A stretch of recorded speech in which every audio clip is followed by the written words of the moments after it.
have arrived.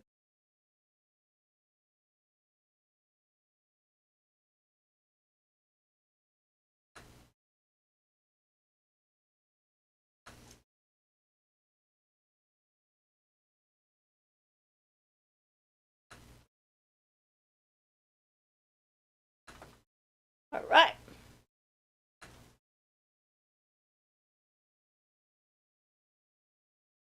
Hey, everybody. We are here, ready to talk.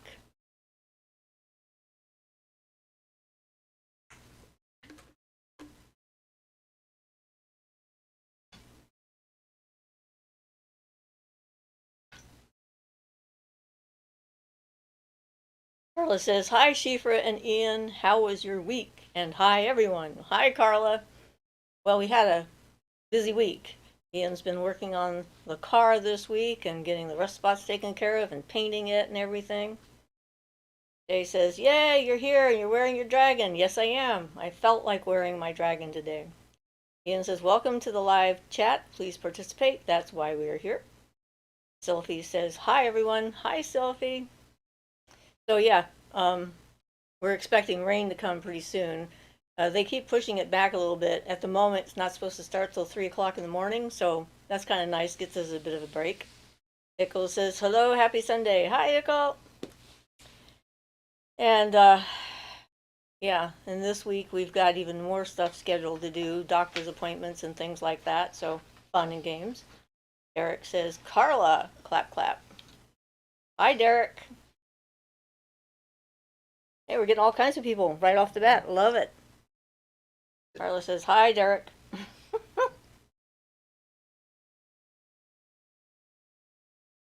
Teresa says, nice to see you. Hi, Teresa. I understand you have a skunk. I was talking about skunks the other day, ironically. They make really nice pets if you can descent them, you know. So I hear. And I know someone whose the skunk is their power animal. So that was kind of interesting. Erin says hello. Hi, Erin. Teresa says that was a pair of skunks side by side. Awesome. So they are not lonely.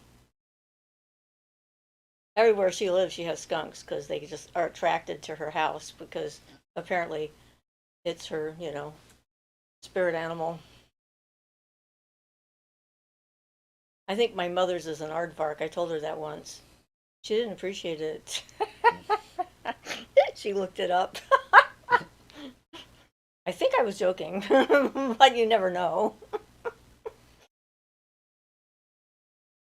I don't know how many people do have an aardvark for a power animal or a spirit animal. You know, it's like the poor thing. It's just out there all by itself. No one likes it just because it's first in the dictionary. Not. I don't know. I think they're a little bit cute. I think they're kind of cute. Yeah, I'm sure they have some wonderful qualities. Nice thick skin, you know, and Take care of your ant problem. yeah, it's like. Maybe that's what we need. Get us an aardvark. Jay says, what a great spirit animal. Carla says, I saw that picture, Teresa. Yep. Derek says, hello, Siofra. Hi, Derek. Carla says, I'm in love with your goats. That's the Teresa. I don't have goats. Although goats love me, so I have to be careful. Apparently they love my sister too, so she doesn't have them anymore. They loved her too much. So we went, we took a spontaneous drive around town and decided to go to the crystal shop at the mall. And I got myself a bag of rocks. So I'm pretty happy about that. Got all kinds of fun stuff in here. I got a bunch of really nice Amazonite and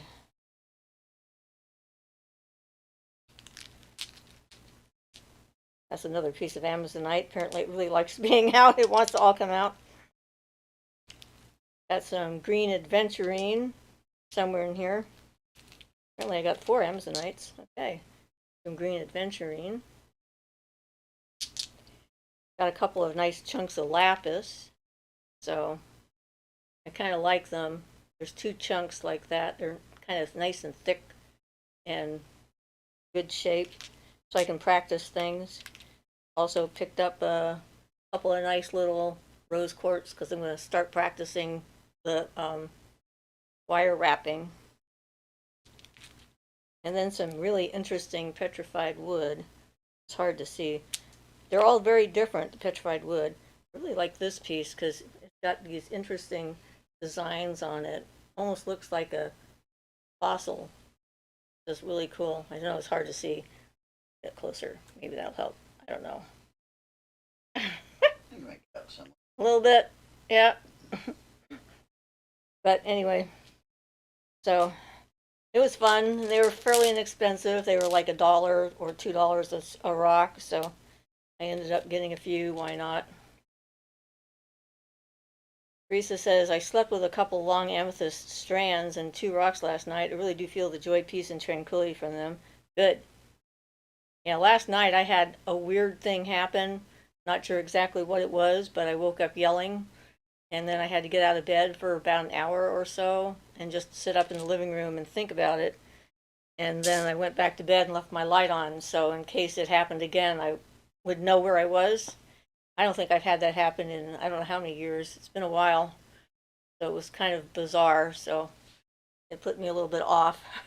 I was like, eh. Carla says, I love the petrified wood. Teresa said, what were you yelling? Just yelling. Like, ah! You know, scream. No words, just loud noises. Didn't wake Ian up that time, so. Jade says, long-time watcher, I wanted to thank you for your channel. It speaks to me and has brought me peace. Good, I'm so happy. That's hopefully what we're doing. That's kind of what we want to do, so yay. It's working for some people, so thank you for being a long-time watcher and for coming into a live show and saying hi. If you have any questions, you know, this is it. You can ask. But yeah, so we're, it was just very weird. Unusual. We'll see how tonight goes. But it's nice to know that we have a community that we can talk to. So I think that actually helps all of us to know that we're not alone. And of course, I've been posting pictures of the war-torn Portland, Oregon right now with all of the, you know, stalls and fruit and colored trees and yeah, all the terrible things that are going on in the city right now as they're getting prepared to be invaded by Trump and his troops. I'm hoping everybody keeps their head down and keeps their stuff together and doesn't interact with any of these idiots. Carla says, I'm having weird dreams too. I took a trip and wound up at my destination realizing I forgot to pack. Oh. Ian gets those kind of dreams a lot, frustration dreams. Carla says, and I didn't seem to care in my dream. Teresa says, Portland looks so beautiful. I bet this will increase tourism there. One can only hope. I mean, there are certain pockets of Portland, I'm sure, like any big city, where things are a little bit sketchy, but actually crime has gone down significantly over the past year or two in the city, and they've done a pretty good job of, you know, clearing things and cleaning things up and so forth and getting back to basics and whatnot. And they're definitely not happy about the situation, and I don't blame them. And since I live in Oregon, I'm kind of, you know, invested in what the outcome might be.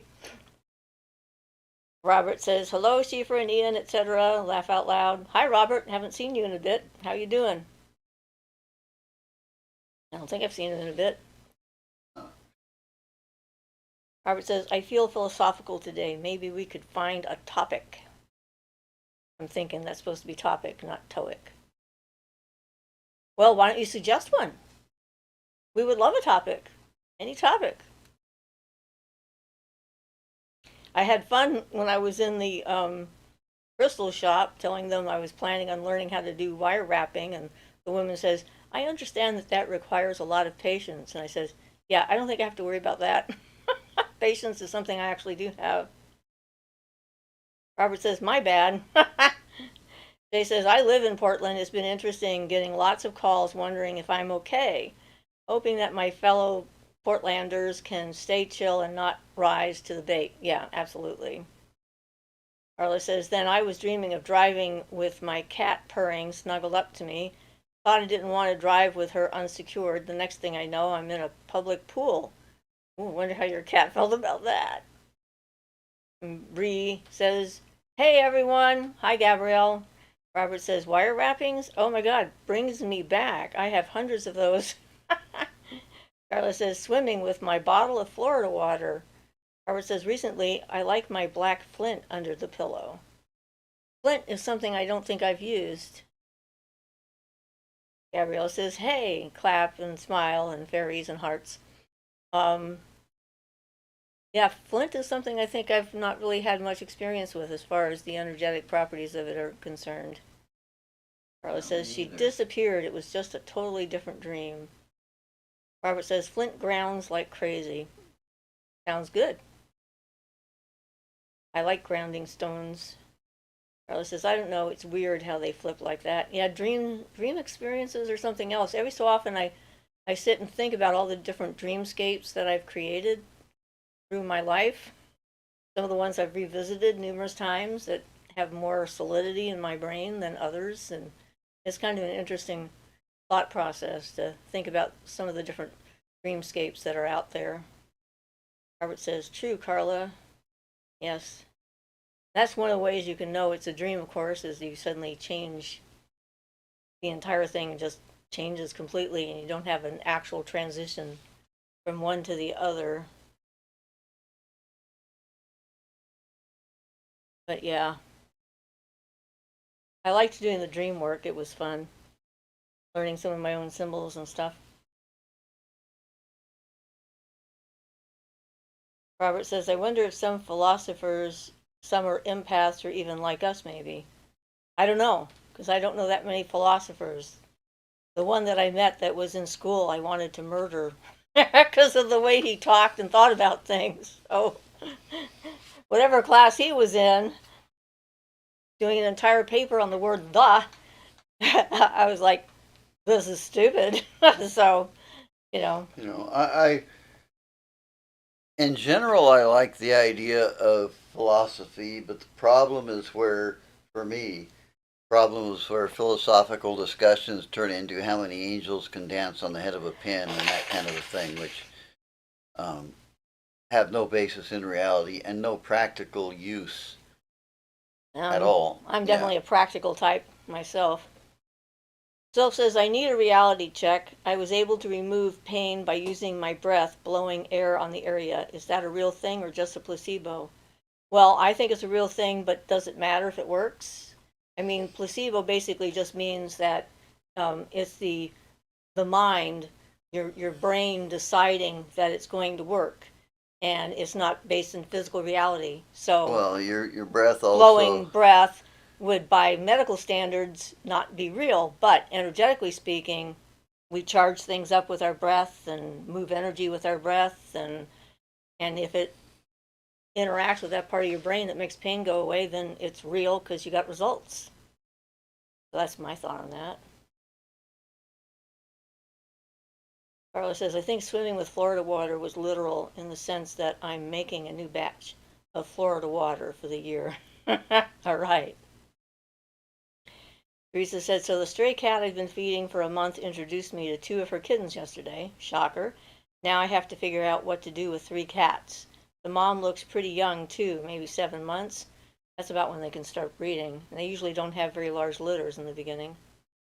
Barbara says, sometimes I can remember super deep dreams, sometimes stupid easy details, and 1 second later, oops, too late, it's forgotten, LOL.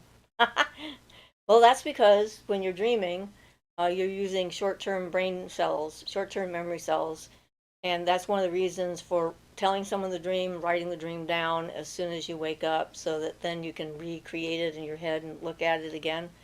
And so that's one of the reasons for keeping a dream diary, dream journal, whatever you want to call it.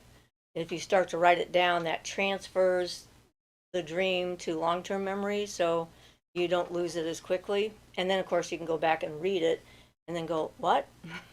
I drank what? Years later. Jay says, ah, annoying philosopher.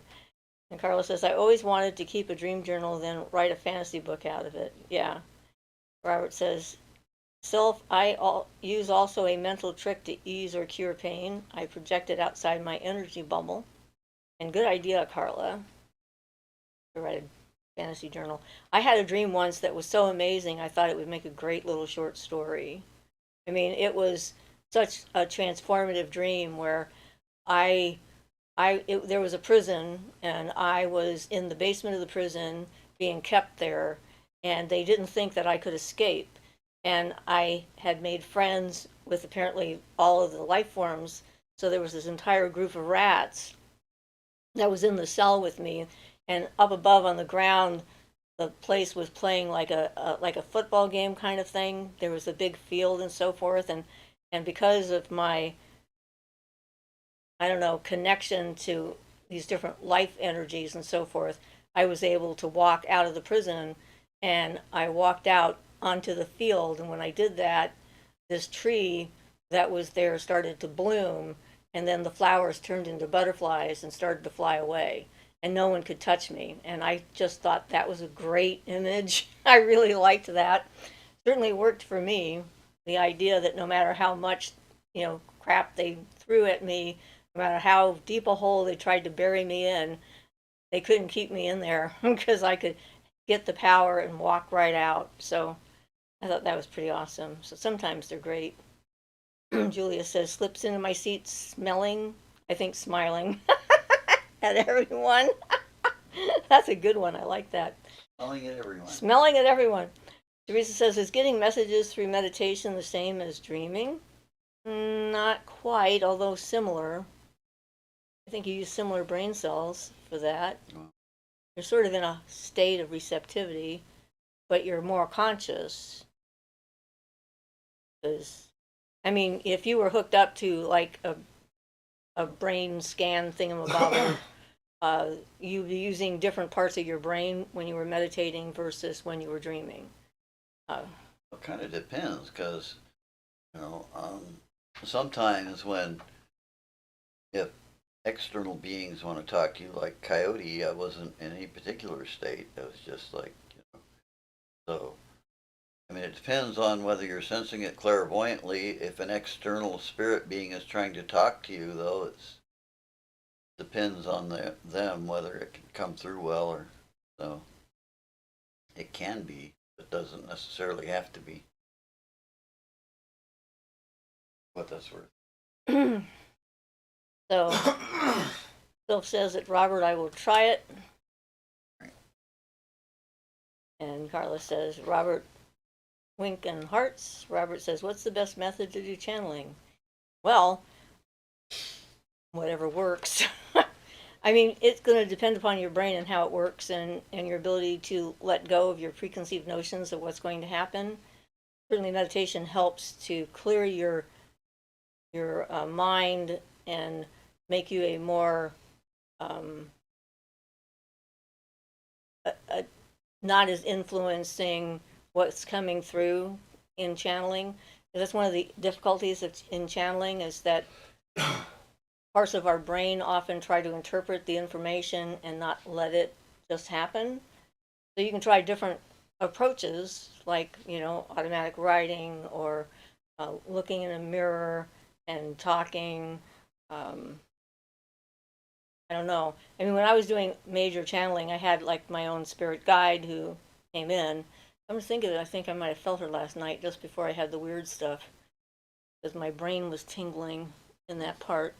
But yeah, so not everyone's going to make a clear channel, and we've certainly read plenty of books of channeled entities where it's clear that the personal biases and prejudices and whatnot of the channel itself influences the message, because the person who's letting it through can't handle maybe a more direct kind of communication, and they have to coach it in terms that they're familiar with and comfortable with saying. But Yeah.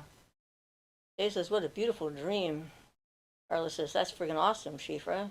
Yeah, it was pretty awesome. I think I actually had that when I was in Santa Cruz at the Blue Zoo when I had that dream. Kat says, greetings all. Hi, Kat. Julia says, smiling too, and you all smell great. Thank you. Robert says, greetings, Kat. Gabrielle says, I feel a lot of love and peace in my heart. It's surreal. I'm crying over seeing birds flying and how beautiful the earth is. Wonderful.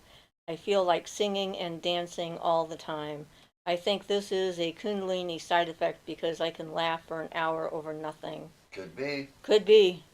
I mean, that's the thing. It's like a lot of times people find it easier to be like to cry and to be angry than they find to be joyful and happy. So this is a good positive step for you to be able to, experience just pure joy and bliss.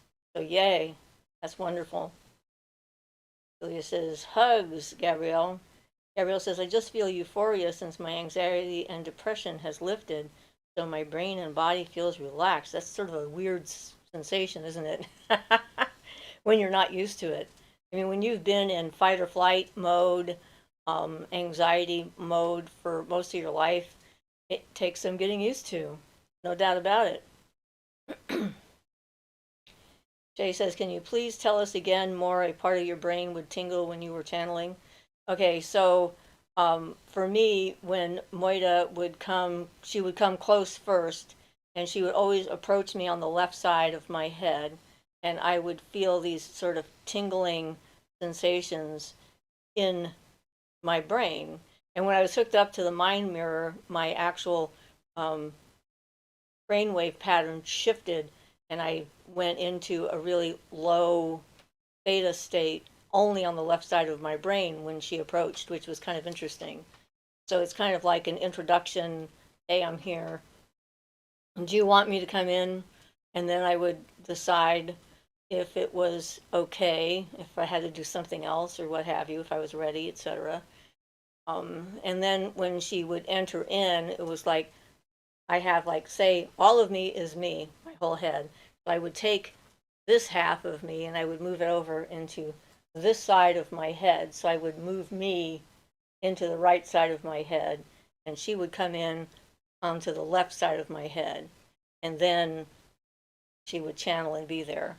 And I would just sort of be over here listening in, hearing everything she said, feeling the energy exchange between her and other people, how they were feeling about it. She has a very intense gaze, and a lot of people found that intimidating and uncomfortable, to say the least.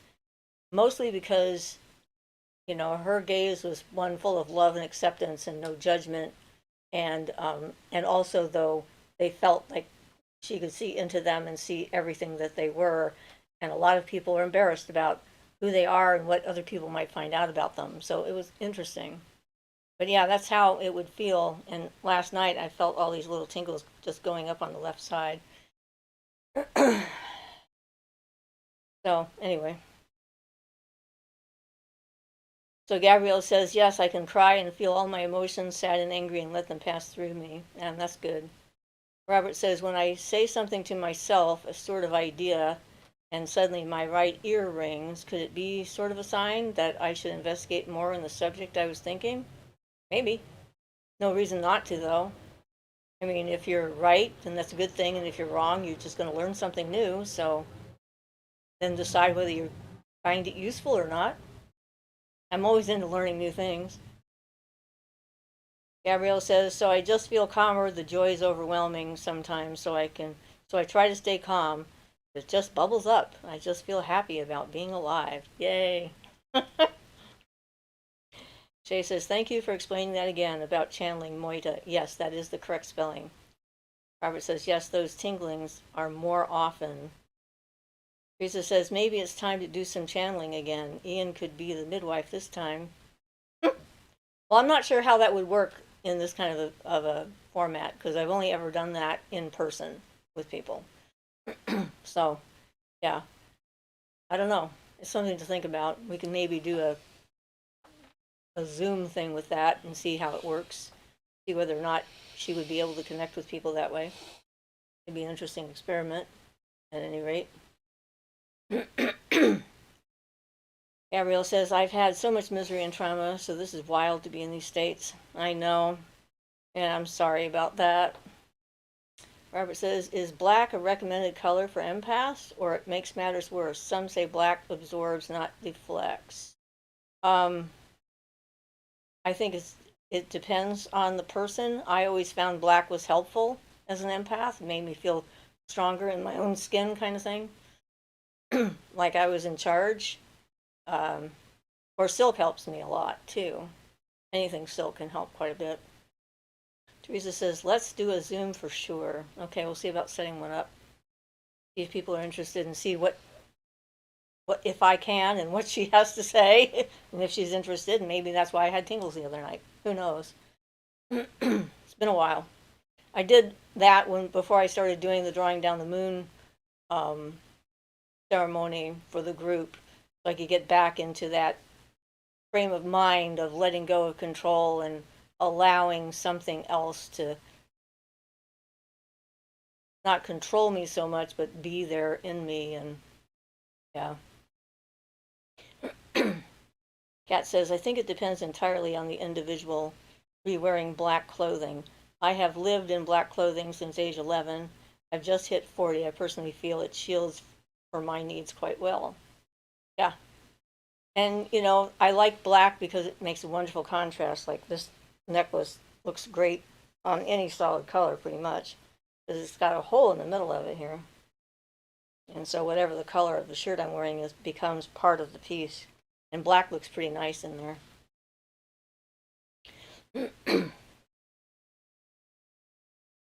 So Gabrielle says, I feel more connected with myself and everything. So yeah, I think with the Kundalini, it's just surrendering to the present moment and trusting the goddess to take care of me. Robert says, what's your opinion on the spirit list in the Goetta Solomon Magic? It's a lot on YouTube, people contacting spirits. I think that there's no reason to contact them in particular because they're not necessarily the best spirits to start with or to end with or to deal with in any way whatsoever. So what do you think? Well, same thing. You know, as I've said multiple times on this subject, that you've got several potential problems there. One of the first ones is if you look at the seals for the different ones, they vary. So between different versions of Solomon's Goetta, the seals and things vary quite a bit, and sometimes even the names vary. So first off, you've got no idea whether the seal and stuff you're trying to use to contact the being is even genuine to start with, whereas Barden's are 100%. He contacted each of the beings in his list. So that's one thing. And for another thing, that you're dealing with beings that mostly have negative jobs, which means they're going to be a lot more unpleasant and harder to deal with than the spirits, say, in Barden's work, or the more positive spirits. So not only that, but the ones Barden lists have a lot larger scope than the ones in the Goetta, and you can accomplish a lot more with them, and there's a lot more of them listed, and they're all accurate. So to me, using the Goetta stuff is just, not using it is just a no-brainer. There's no point to. That's my opinion. Just because everybody has it on YouTube, Yeah. because people are like interested in the dark or whatever. Yeah, everybody wants to demonic because they want to appear powerful and appease their ego. And if that's your approach to spirit magic, then go ahead and do it. You'll get your just desserts eventually. Well, he already says he agrees with Yeah. you. So Kat says, and yes, the neck piece is stunning. Thank you, I made it. Robert says, I agree, Ian. Gabrielle says, I also have energy to clean my home and exercise and just deal with anxiety of living. So I'm not suppressing my feelings, pleasant or unpleasant. It's all awareness. I just feel normal. Yay. Robert says, spirit magic? Interesting.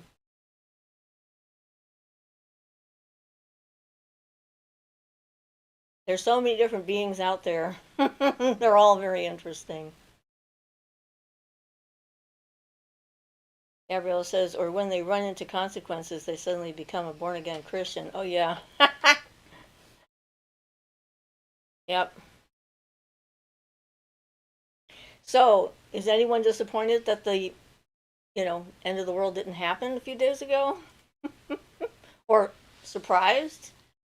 Uh, I keep hoping it's actually going to happen, like, the rapture, and I'd like all of them to leave at the same time. It would be really lovely to leave everything to us so we can find out whether we're crazy and full of it or whether our ideas have merit without any interference, but I don't think it's happening. Dang it all. Well, that's nice to say, but what if them was an airline pilot at the time they got raptured off Well, Earth? yeah, there's complications. Besides which, it ain't gonna happen anyway. I so. know it's not going to happen. So, Robert says, for anxiety and spirit attachment, I use pink salt, chunk of them in my hands for 5 to 10 minutes in each hand. Okay, so here's something else you can do. If you think you have a spirit attachment, is get your hands and feet in running water and gone, just like that. If it's an actual attachment, if it's something that's coming from outside of you, the water will just pull it out, and you don't have to do anything else. So try that too. Phil says, I'm more interested in deities associated with compassion, like Kuan Yin, and with joy and love, like Hathor. Yeah, me too. Carla says, yeah, but they didn't get raptured. Gabrielle says, oh, the rapture. Robert says, end of the world? I only heard about I-31 asteroids.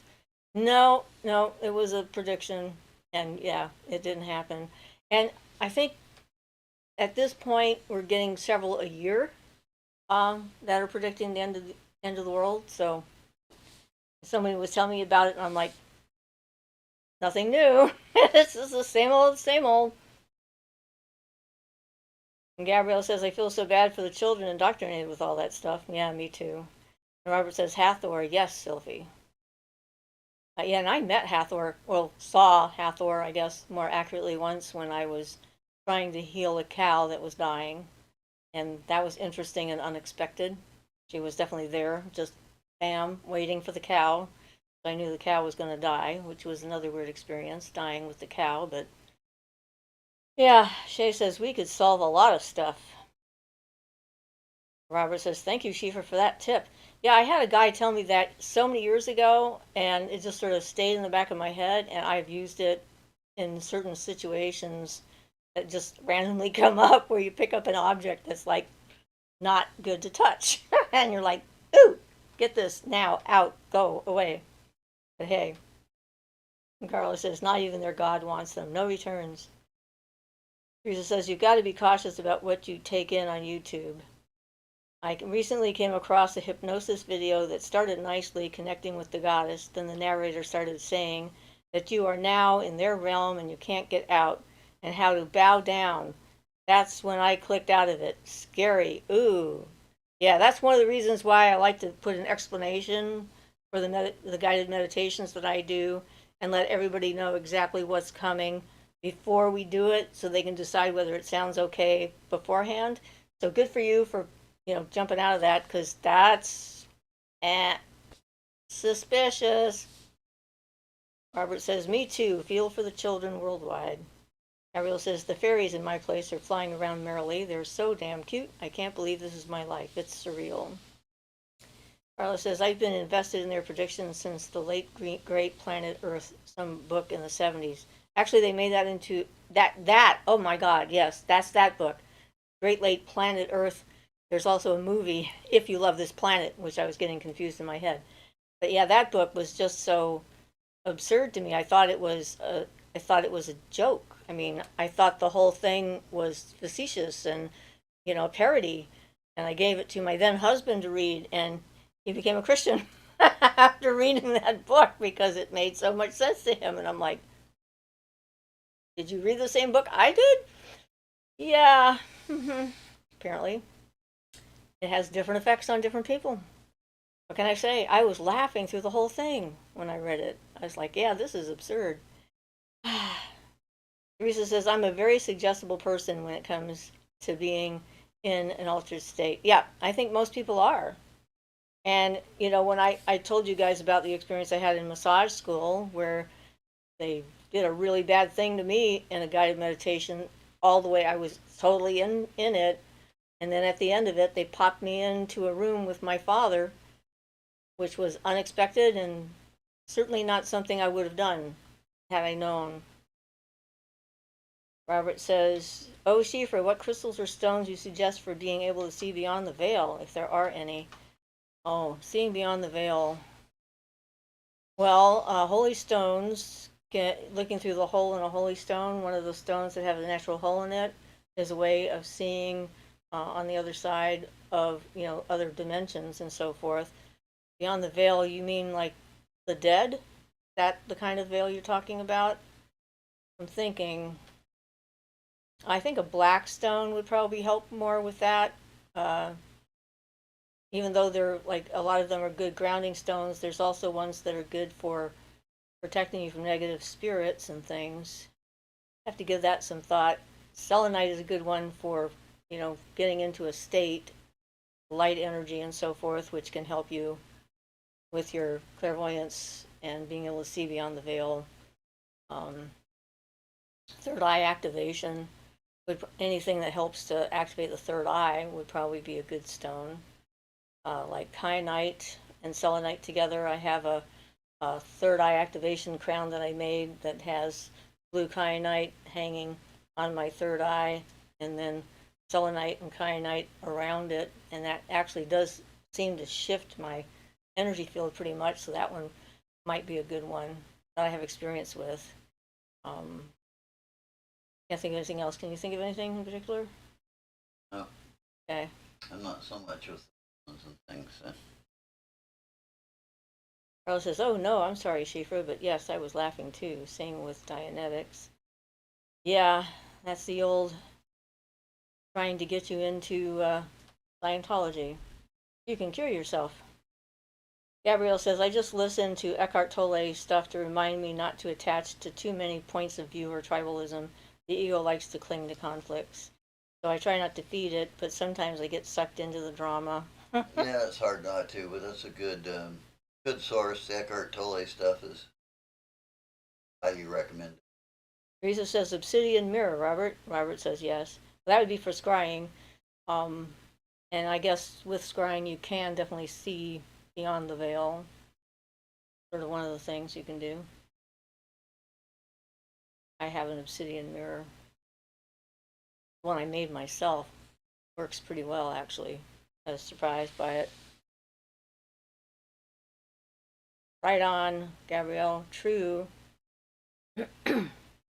Yeah, that whole tribalism thing, us against them, that generates us against them kind of mentality.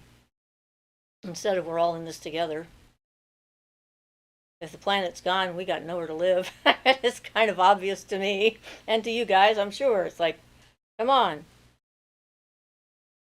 What do they call that? Cutting off your nose to spite your face? Yep. Yeah. Gabrielle says, "Yeah, I think slowing down and being mindful gives me more time to not be reactive. So I'm getting better at not being petty. It's a struggle sometimes." Well, it's all a process of learning. And the more you can slow down and not be reactive and be responsive instead of reactive, the better. Because then you're likely to make better choices. Not only that, it'll slowly dissolve those ego aspects that cause the trauma and pain in people's lives. I know if I get something that's just really triggering, um, I usually sit on it for 3 days before I respond because my initial reaction is going to be to tear them a new one, maybe several. I'm like, how dare you? Yeah. So, yeah. And Carla says, "I am so irritated with all the AI plants, the sheer amount of water." Okay, not sure. What does that mean?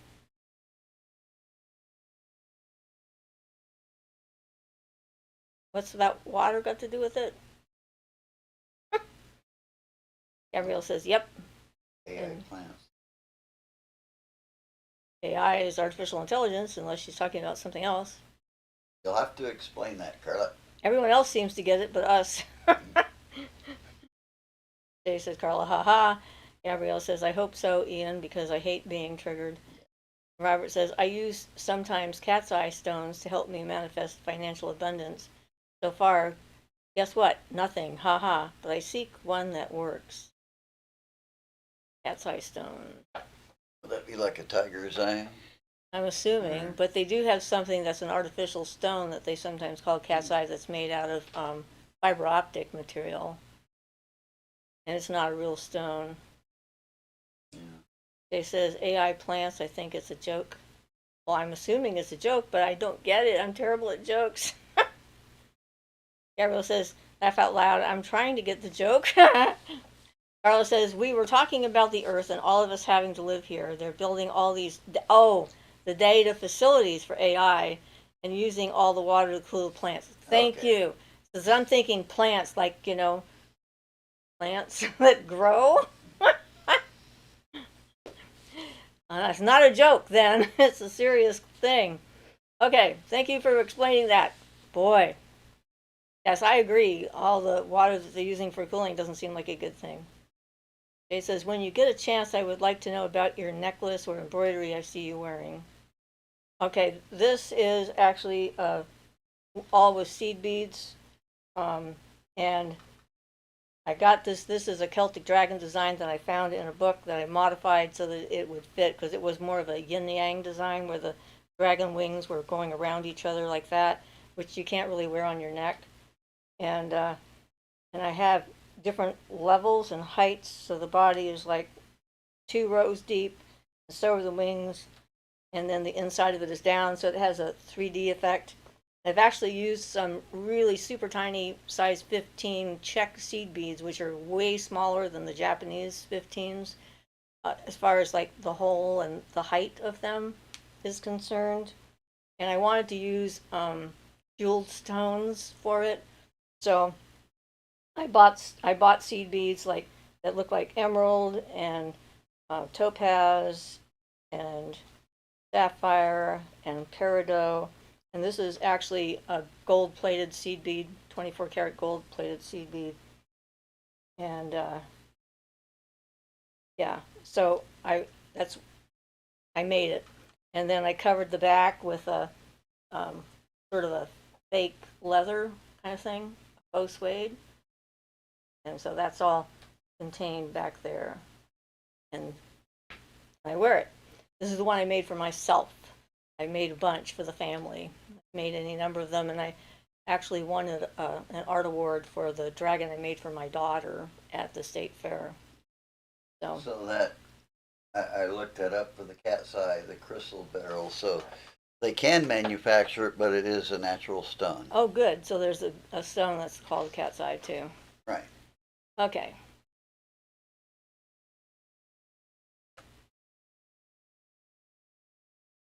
Yes, and he says that cat's eye is also known as crystal beryl. Yeah. Gabrielle says, maybe I was dumb. It's a gray color. Carla says, I'm so sorry. Gabrielle says, I thought the same thing, Siofra. He thought they were actual plants. Shay says, thanks for the explanation, Carla. Beth says, hi, everyone. Hi, Beth. Bree says, hi, Beth. Robert says, our hydro bill gone through the roof. I will ask my gnome friends to sabotage their plant. He says, hey, Beth.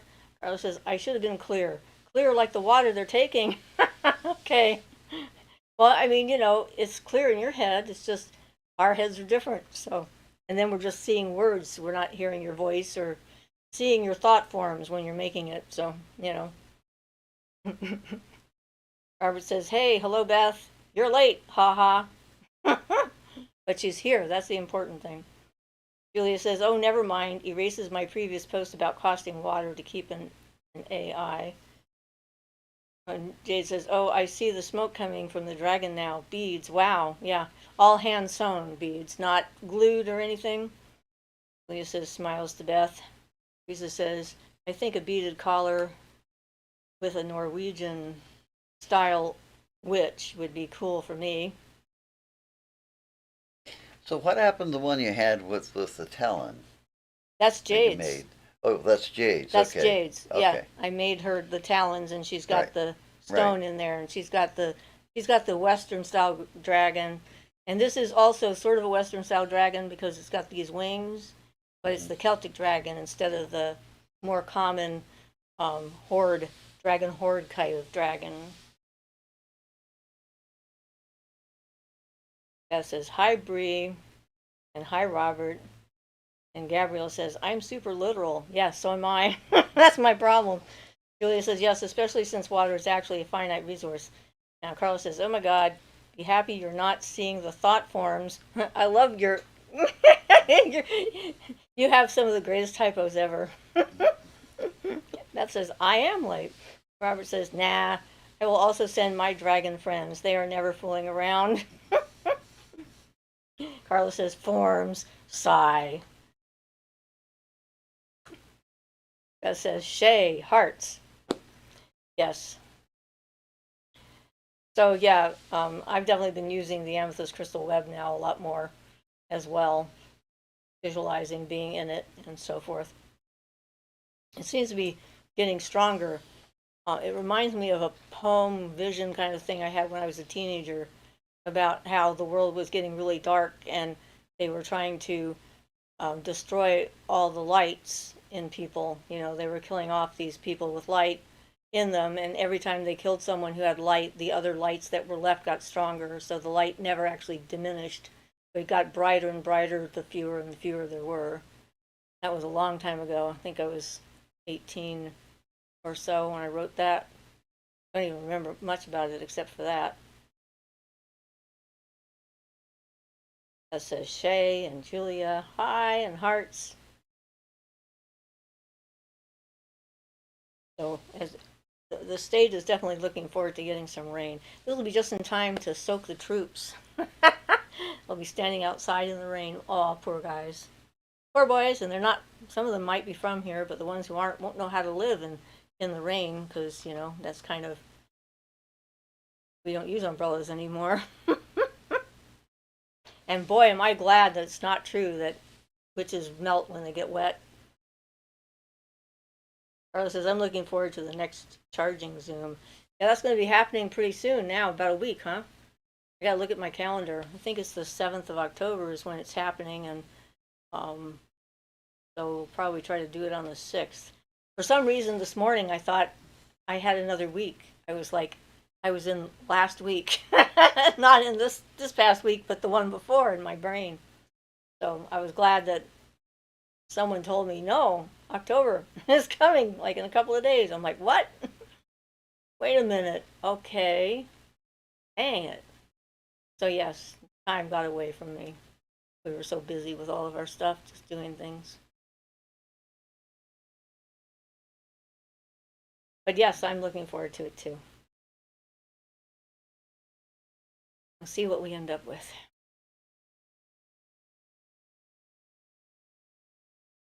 I'm curious how a Zoom with Moida would work.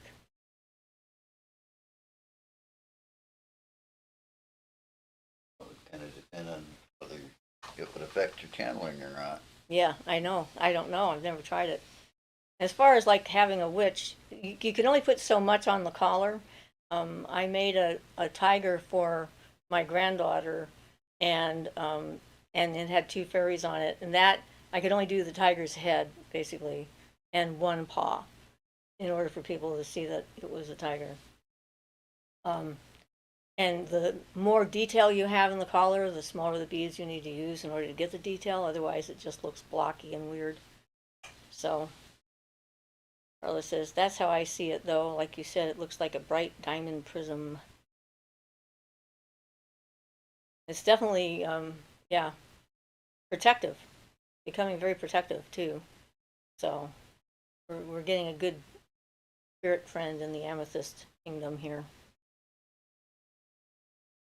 That was one thing I didn't get was any amethysts. They didn't have any that looked like I could use them for the purpose I'm trying to use them for right now when I was at the store looking for rocks. I'm sure I'll be back there, though. That's some cool stuff.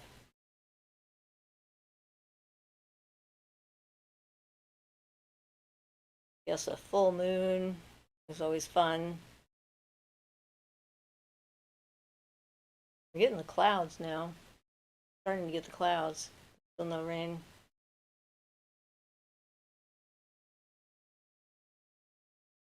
I know, a whole bunch of hearts all of a sudden. They're always nice to see. I think they count them on YouTube.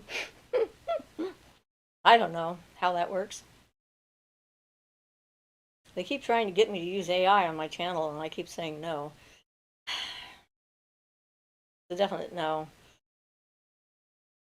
And we have enough non-human content as it is right now, going through the internet and on all those different social platforms, and so many of them are gobbledygook and pretending to be real people and not, and people falling for it. So it's just really like the ability to connect and communicate with real people is getting difficult for a lot of people to see the differences between them. Shay says, I'd like to make my own collar. I used to do beadwork on headbands as a child. I know you figure things out on your own, but do you have any advice on creating one's own? Well, first you got to find a pattern you like, and then you have to. I can tell you how to make the form, and then you have to work with the pattern and turn it into like a template. I'm sure you can do that because you're good at that kind of thing, so that you can then draw it on. I use what they call, well, it's like basically a thin interfacing. You can use regular interface for it, but you want a thin interface to bead it onto, because you have to have some background to bead it on, and you can draw on that. And once you draw on that, then you have to decide your colors, and I found interesting things about some of the different colors I've made.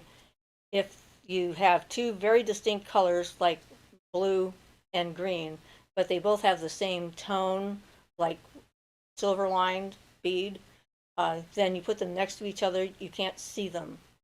It's like the contrast isn't there because the tone is too identical regardless of the color.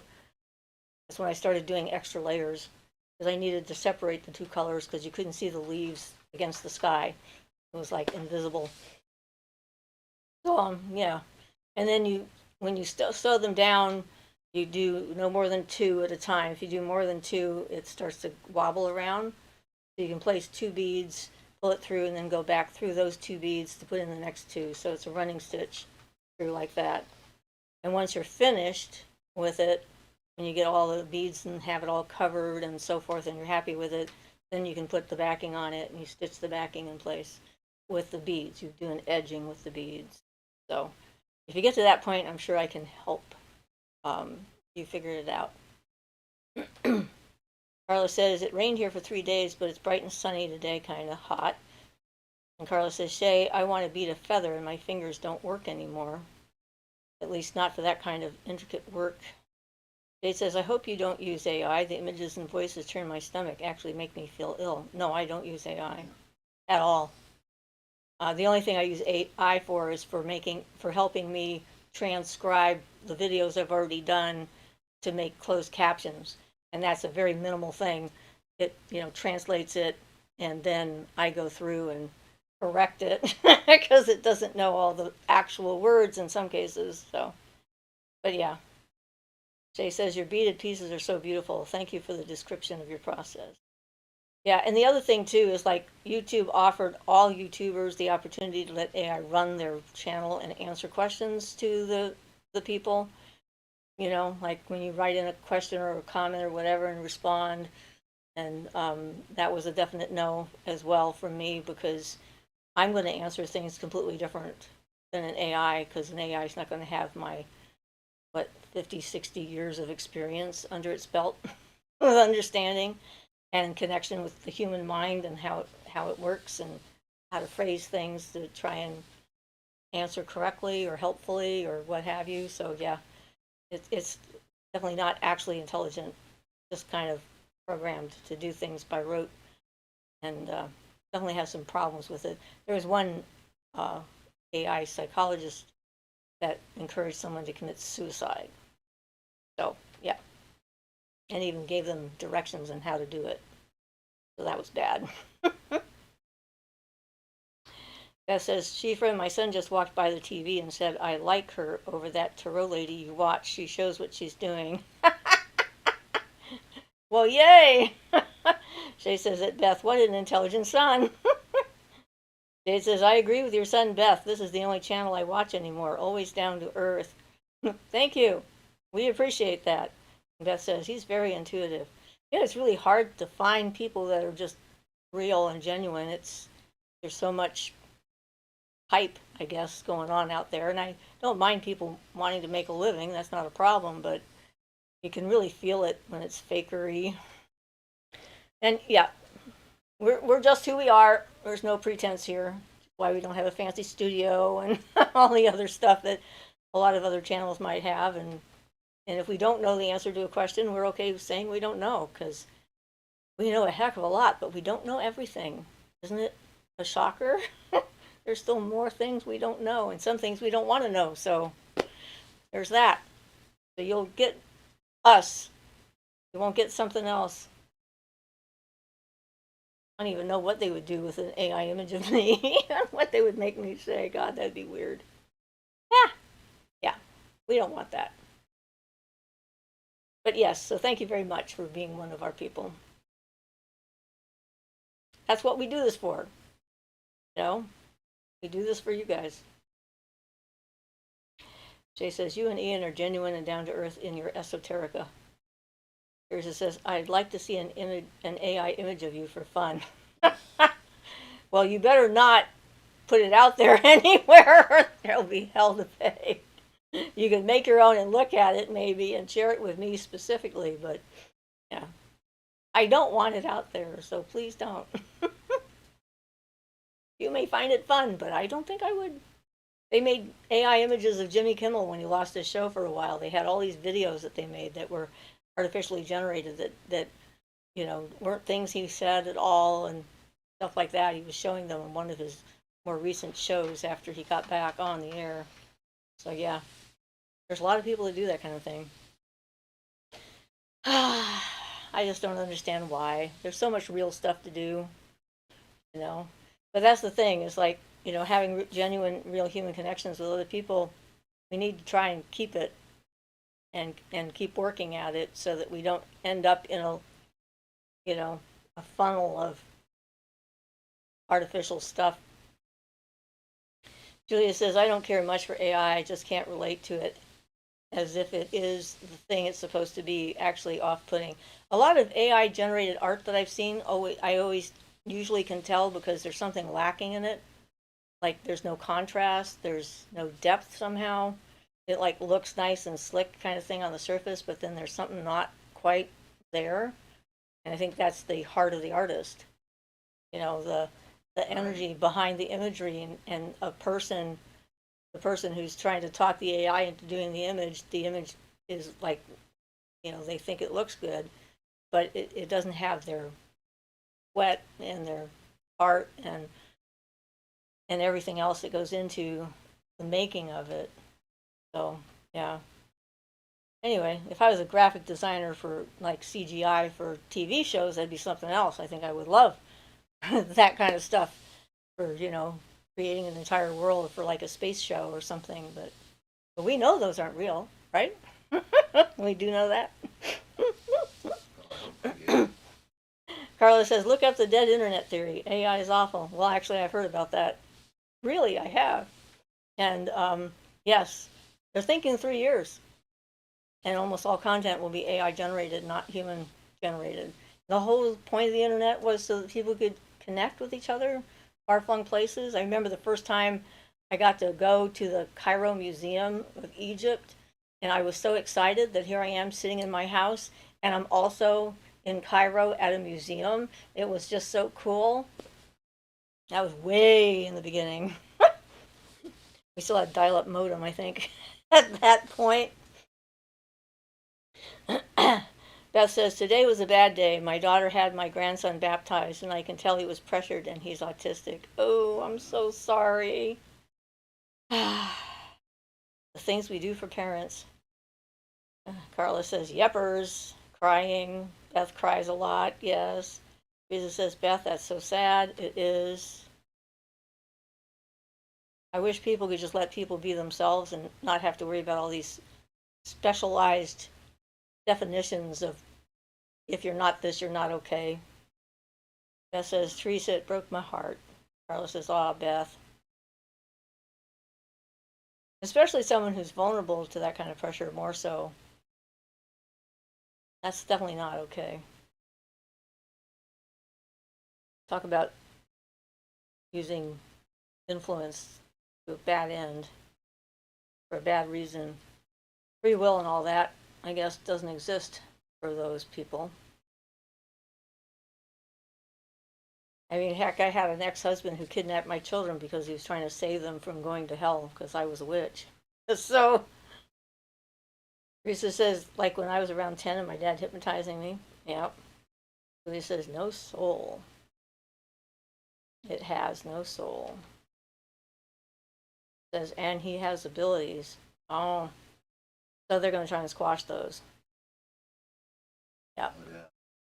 Well, that's how people do things that they don't understand. They try and somehow make you stop doing it by belittling you or scaring you or making you so uncomfortable that you don't feel safe doing anything. And if you can't get away from them, you can be stuck like that depending on your resources and so forth. So, yeah, undermining your confidence and turning your abilities against you and making them bad instead of a good thing. It's one of the reasons why I like working with kids that are having um, psychic experiences or encountering ghosts and things like that. Because, boy, when I was a kid having all that stuff happen, what I wouldn't have given to talk to someone who knew what the hell was happening to me and explain it to me so that I would understand it. So whenever I have a paranormal case that has children involved, I'm very much on board with trying to help them out and explaining to them what's going on and explaining to the parents why it's happening and all this other stuff and trying to make their environment a safe place so they can evolve without being overrun by well-meaning spirits who are attracted to them because they have a pretty light. Julia says, if I get started talking about people forcing their religion on their very young children when they're not able to tell whether or not they want to be that religion yet or not, we will have a fire. That says, Julia, love. Well, for some reason, Carla, your little comment said especially their mothers got held. What? I have no idea why that was held. Ah. YouTube. Yeah, it's getting crazy. Well, I'm glad that you can see it and say Well, it. some of them, a lot of them don't even come up for me to even Decide. like the one where somebody used the word terrorism in it. That got held, and Didn't even see that. yeah, our last live. Cat says, the way to hell is paved with good intentions. So they say. Carla says, test. Cat says, laugh out loud.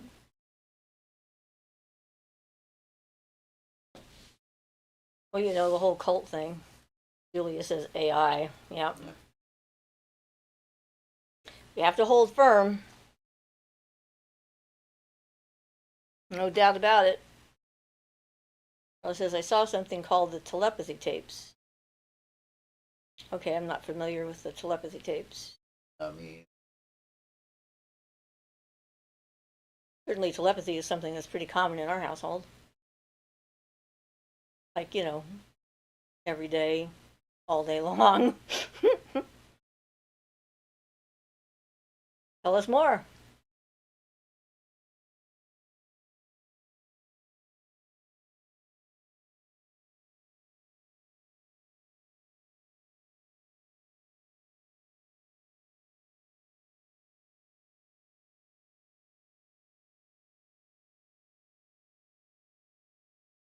Nope, guess we're not going to hear more.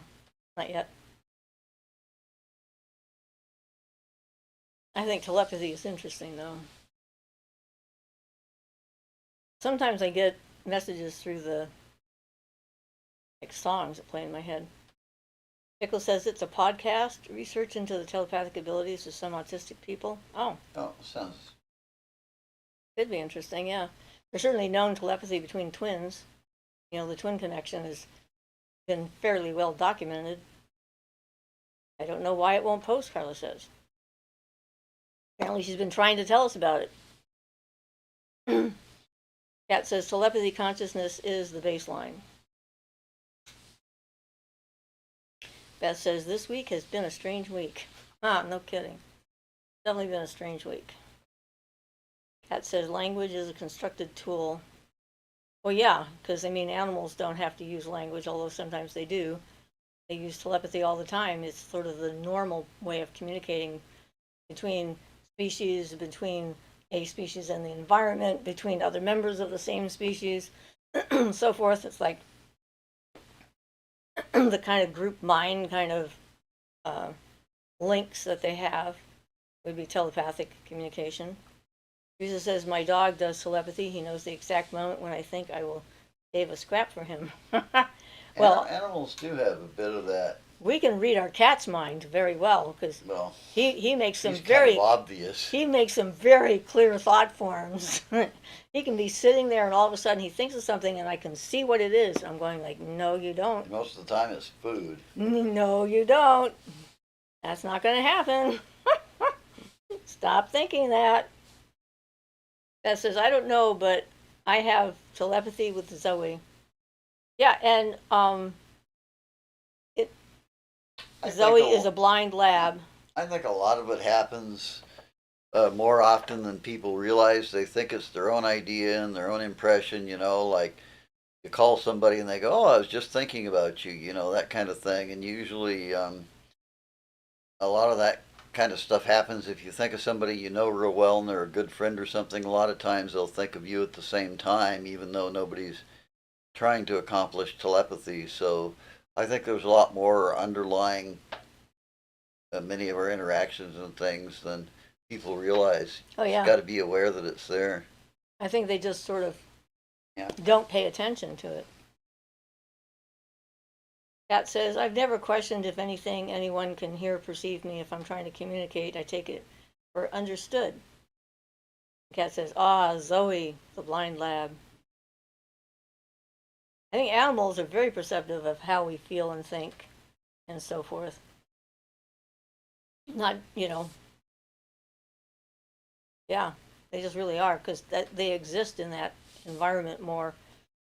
They see a lot more and hear a lot more and sense a lot more than we do on average. Their minds aren't blocked by all these thoughts. We're full of words and thoughts, you know, and they block our senses and things, you know. If you could get disconnected from identification with your mind, as Tolle talks about a lot, then you can really perceive those things a lot clearer. Jay says, my mom lost the ability to use the phone, so she would call me in her mind and I would go to her place and there she would be standing there waiting. Awesome. Beth says, Kat, she's doing pretty good. She went blind and out a month ago.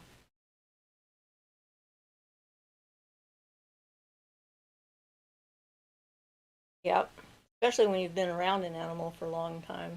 I apparently accidentally freaked out a German Shepherd once by sending them a telepathic picture. I was trying to calm him down, or her down, I'm not sure. It was like barking and growling and all this other stuff, and I was trying to like, I'm not here to hurt you, I'm a friend. And it screamed and then turned around, tucked its tail between its legs and ran down the road, and I felt so bad. I was like, what? Why? And I talked to some of the people. This was up in the Kispiox Valley, and one of them thought that maybe I surprised it by giving it an actual telepathic picture, and it wasn't expecting that from a person, so it freaked out. I don't know. Anyway, Kat says, my love to her on her transformation. Does that mean that she went to the other side? On her way. Yeah, Beth says your mojo was strong. Apparently so.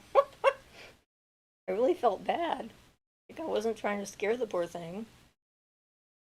But you never know.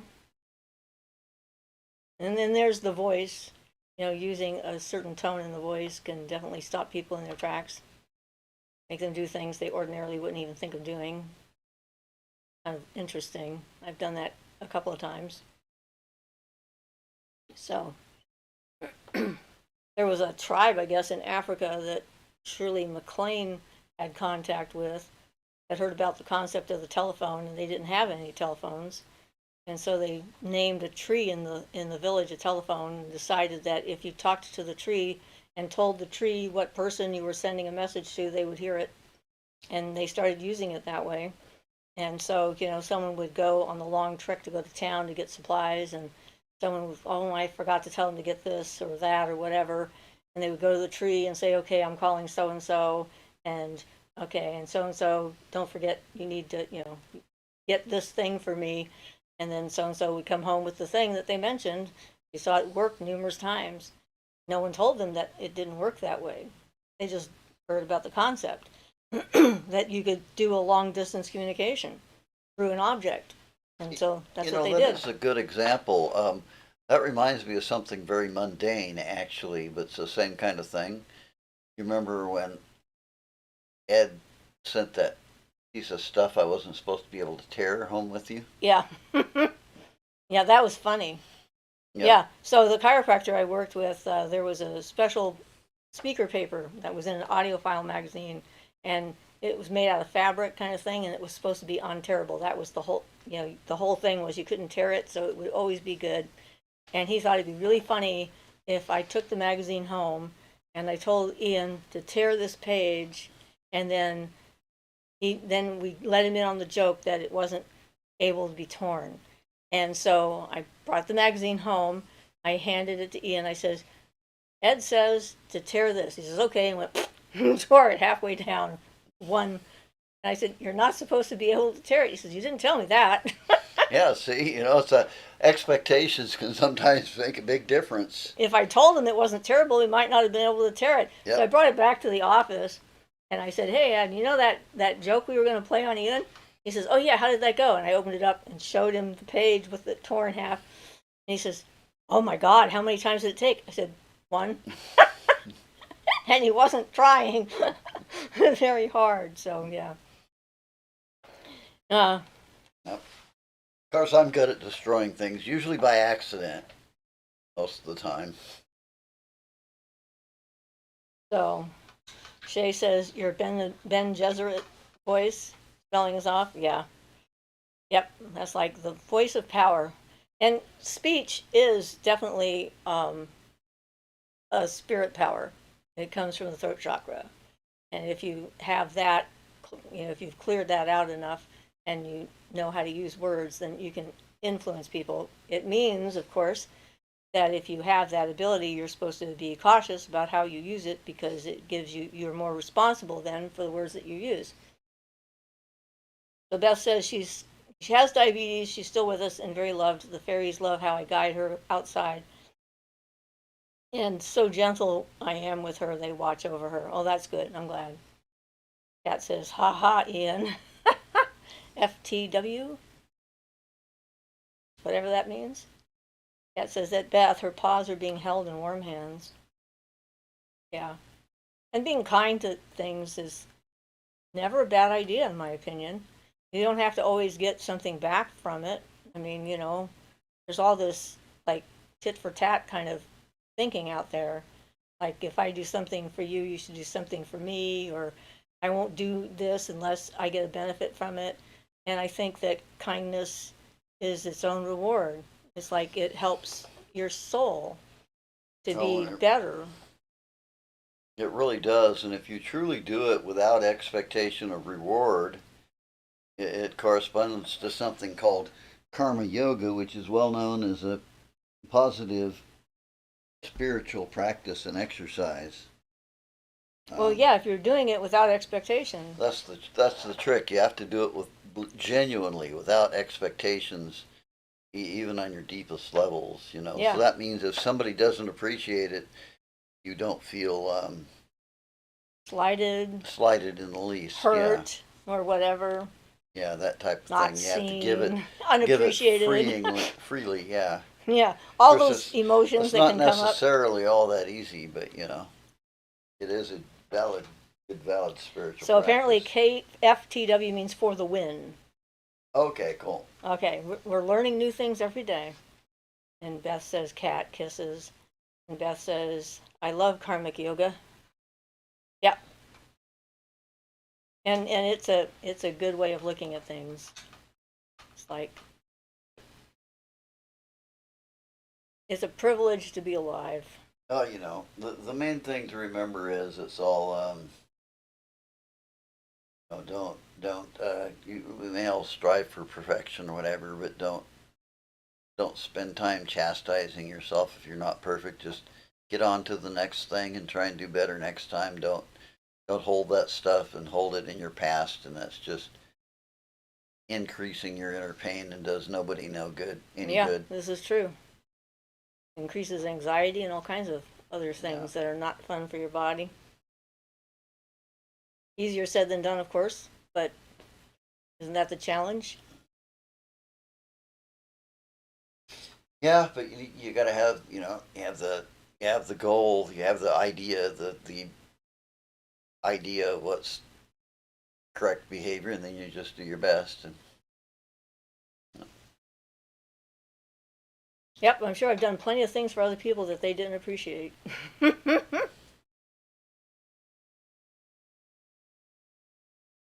For the win. Jay says, thank you for that, Ian. Forgiving oneself for not being perfect is rough. Yeah, we are harder on ourselves than anyone else on the planet is hard on us because we know everything. No one knows all the things that we haven't done well better than we do. And when we're feeling low and blue and something like that, or we're getting ready to chastise ourselves, we can bring out that entire baggage and start opening up all those cases and start hitting ourselves in the head with it.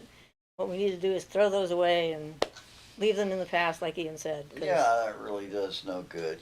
Just take your lesson and let that be the end of it, and get on to the next thing and try to do it right next time. You go like, well, that didn't work like I thought it was gonna. Okay, note to self. But don't hold on to that past stuff. Yeah. If possible. That's one of the things I always have had a hard problem with, is not holding on to the past stuff. Especially with, when you have rotten childhoods and things like that. It takes a bit to get rid of it all out of your system.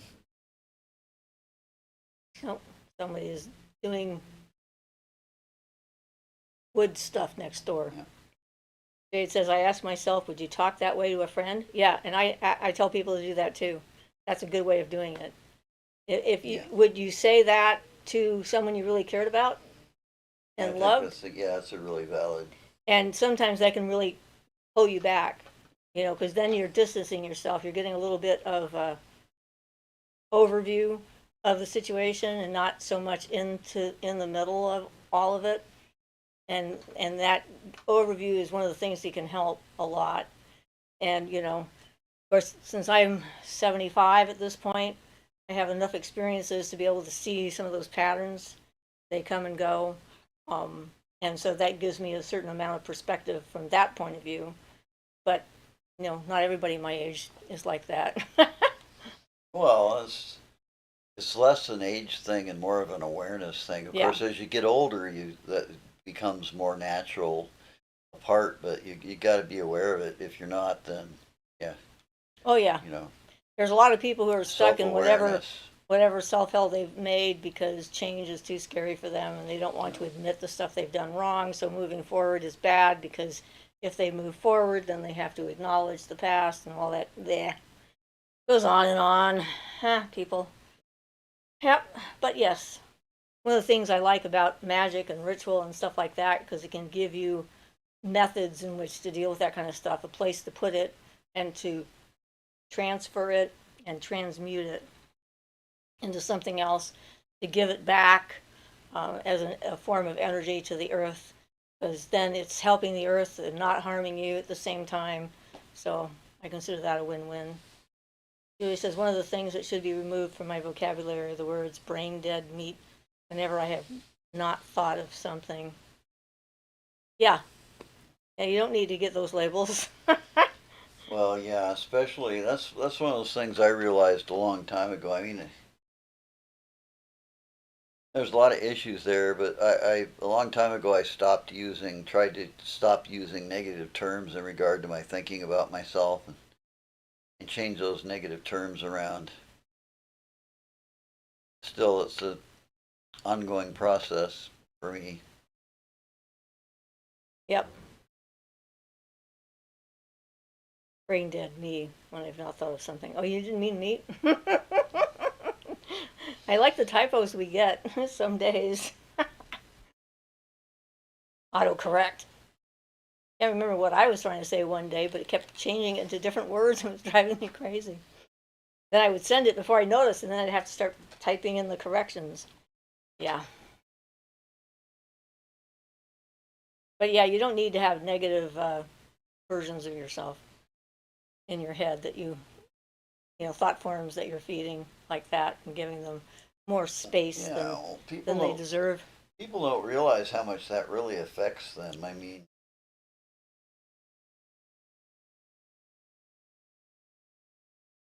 yeah, it's just by changing your thinking, you can take your life from a paradise or from a hell to a paradise. And then your life will start changing for the better. But it's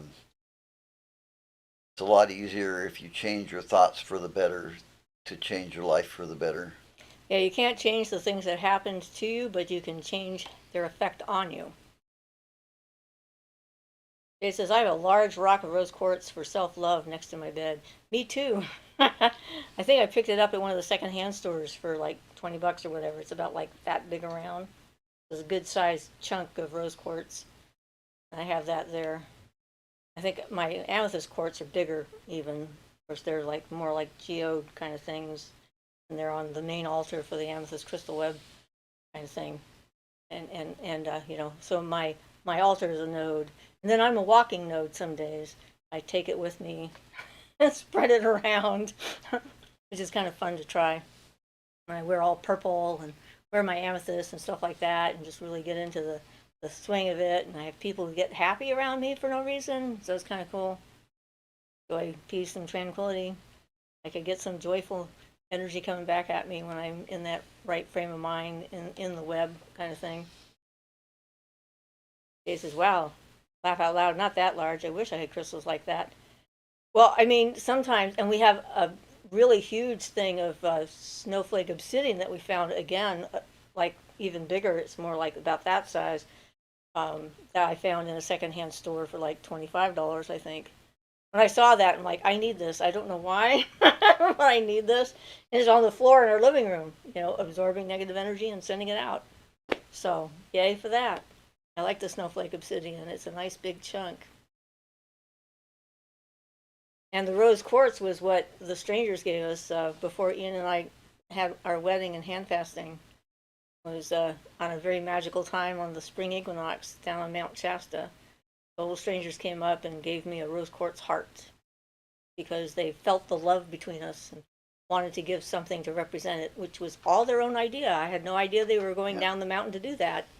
Then they drove all the way back up the mountain to give it to us, and we could have been gone. I mean, they were taking a bit of a chance there. So talk about a random act of kindness. Yeah, that was a really nice thing. That was quite marvelous. Yeah. And I still have that rose quartz in its own little hand crocheted baggie that I made for it to wear on my wedding dress, so I would have it with me so I could present it to Ian for my jewel of fidelity and love. So yeah, that was pretty awesome. Julia says that is EG L. Yeah, we had several nice experiences on Mount Shasta now and again. Too bad it's so far to drive to now. We used to live closer to it. Yeah. Yeah, it's I've done 2 sweat lodges there. You've done one with me. One of those times was with you. Yeah. Yep, it's a magical place. Found this really cool cave, lava tube on the outskirts of Mount Shasta, and it's a very shallow lava tube. So it broke through the forest floor above in a couple of places, and there was this one place where all these butterflies came in and were like on the ceiling and the walls of the tube, and the light made their eyes glow gold. So these little gold specks everywhere. and then the floor was covered with their wings after they died. And Ian stepped through, we stepped through it, and there was like a cloud of these wings that just floated up around us. That was pretty spectacular. Yeah, it was pretty cool. It was kind of a hidden cave to protect it a little bit, and we got the end of there was a cave registry, so we signed that. But those types of things are it's really awesome when you find something like that, but they're kind of hard to find because they're pretty well hidden by people who don't want them to get ruined and trashed up. Yeah, by people going in there to leave Have garbage. parties. Leave garbage. Well, that's one of the things that happened. One of the main lava tubes I really liked at the Lava Beds National Monument was called Post Office Cave, and they had to block it off. They put a big stone right over the top of it so that nobody could go in there because it was getting ruined by people having parties in there, for Christ's sake.